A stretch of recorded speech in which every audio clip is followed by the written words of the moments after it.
Претреси на 7 локации во 3 градови низ земјава. Полицијата и обвинителството чешлаат производство и дистрибуција на детска порнографија. Според неофицијалните информации кои ги објавуваат и бугарските медиуми, уапсен во истрагата е првиот човек на организацијата, бугарите во Струмичката петорка и водител на подкаст кој шири бугарска пропаганда во Македонија и е директно поврзан со провокаторот од Софија Виктор Стојанов.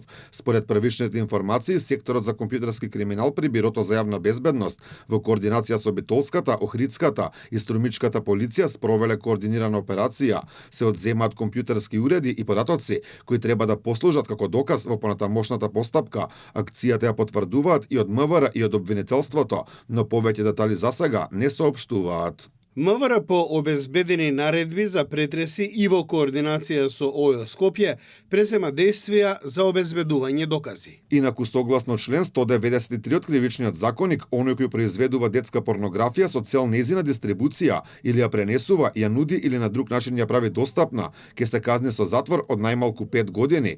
Тој пак кој набавува за себе или за друг детска порнографија ќе добие од 5 до 8 години, а ако двете дела се сторени преку компјутерски систем или друго средство за масовна комуникација, предвиден е затвор од најмалку 8 години. Инаку претходно кривична пријава јавното обвинителство му поднесе на Виктор Стојанов поради сомнение за сторено кривично дело, ширење расистички и ксенофобичен материјал по пат на компјутерски систем. Токму подкастот кој го води стружанецот, за кој неофицијално се тврди дека утрово е уапсен, е дел од ова кривично дело.